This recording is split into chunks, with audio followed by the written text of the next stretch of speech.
Hi, good morning. Ano ba? Good morning po. 12 na yata. 12 na ba? 11:58. So, good morning na. Hi, good morning po, Sir The Legend 4748. Sir, ito po yung actual video test ng order nyo. Palit GeForce GTX 1050 Ti 4GB Storm X Edition. Yan siya, sir. Yung file, napaka-quiet lang po niya, sir. Sir, ma-appreciate nyo ito pagdating sa inyo. Napaka-smooth po nito, parang brand new lang, promise. Yan. Recommended power supply po dito, at least kahit 450 watts, basta rated at branded po. Pwede rin naman, kung power supply nyo ngayon, generic, pwede naman po yan, basta binili siya brand new. Pero, lagi pa rin namin re-recommend, gamit po tayo ng rated at branded po na power supply.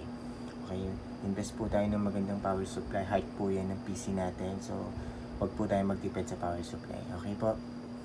Yan. Hindi naman to masyadong demanding, pero just in case, para mas safe and secure po at mag long last pa po yung life ng video nyo, rated at branded lang palagi natin recommend na power supply. Okay po? Brand new or use po yung video card nyo or yung mga computer parts nyo. Okay? Yan po. Yan, tinetest din natin sa Permark yan po, pero pakita ko lang yung mga yan, serial number niya.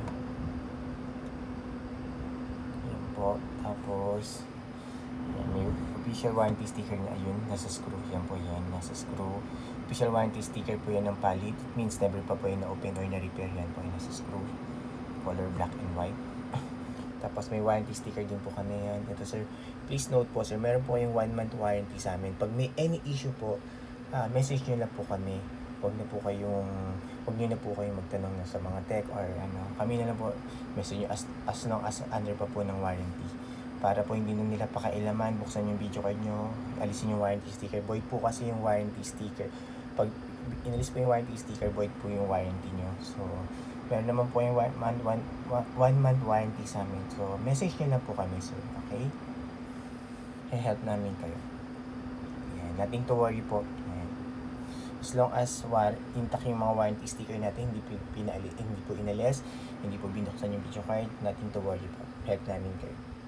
Pero guaranteed namin po yan na wala po itong problema yung mga video card po namin. Yan. Tested po namin before namin ship out. Yan po sir, time check po na running siya sa Permark yan. 4 minutes, 52 seconds. Reading po ng Permark. Diyan naman po reading ng MSI Afterburner, yung GPU, memory, RAM na naka-overlay. MSI Afterburner po yan. Tapos tingnan nyo po yung graph sir. Stable na stable lang po. Straight na straight lang po yan sir. Goods na goods. Ito po yung buong view niya. Yan sir. Wala po yung kahit na anong issue, walang random restart or random shutdown, walang hang entries, wala din po yung BSOD or garbage display na lumalabas. Napaka-smooth and stable lang po, guaranteed yan namin, Sir The Legend 4748. NVIDIA GeForce GTX 1050 Ti. Time check po ulit na running niya. 5 minutes and 40 seconds na po siya. Continuous running dito sa Permark. Napaka-stable lang. Parang brand new lang yan, Sir Branks. Ay, pa-close ko na po itong Permark. Ito po, GPU-Z. Full details and specs po natin sa GPU-Z. Yan po. Sensor. Yan, lahat naman po may reading hanggang baba. Permark test natin. Yan po. GPU detected. Yan din po. Naka-cover yung MSI Afterburner. Ito po yung MSI Afterburner natin na software. Naka-open siya. NVIDIA GeForce GTX 1050 Ti. Tignan nyo po. I-close natin to. Yan, close natin. Tapos naka-overlay pa na wala. Alright? Tapos driver check. Right click lang po tayo dito sa desktop. Ito po yung cursor natin. Right click.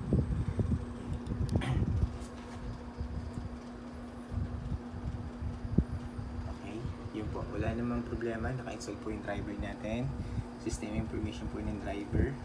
Yan, click lang natin yun. Alright. Yan po. Alright, tapos time and date checking naman po. Yan, The Legend 4748 kayo po yan. Ito po, new tab lang tayo. PH time now. Ito, Yan po, naka 24 hour format lang yan. Bali, 12:03 AM na Monday, December 15, 2025. Yan po yung current date and time natin. Real time po before po namin i-ship out later ng umaga. Yung mamaya po. Ayan. Isa pa. Each time na yan. Ayan. Ayan. Meron na rin naman lumalabas. Pero dito naman tayo sa taas. Pag. Yan po. Yan. Meron na siyang analog dito sa taas. Same lang po pa rin sa una. 12:03 AM until December 15, 2025. Yan po yung current date and time natin today. Yung tinetest po itong video card before po namin i-ship out later. Ayan, ito. Pag gusto nyo po i-double check itong time and date natin kung legit at kung real time. Ito po yung website. Pwede nyo po yung puntahan. Then ito po yung isa.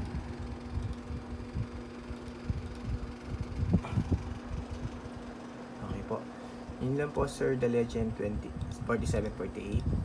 Shutdown ko na po ito and para ma-ship out na po namin mamaya. Yan, sir.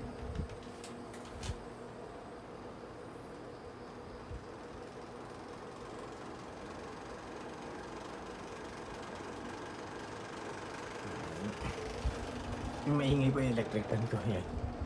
Yan po yung fan, sir. Buong buo po yan. Napakakinis. Alright. Tapos pakita ko na po ng ayos yung serial number.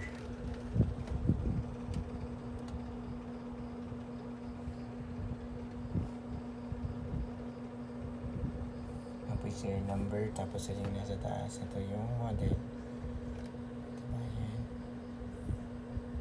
Yung GTX 150 Ti Storm X 4GB.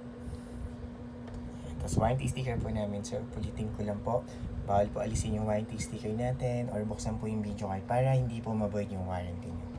Yung official warranty po yun ng Palit na sure kayo na never pa na open or na-repair. Okay, yun lang po, sir. The Legend 4748. Thank you po. Bye.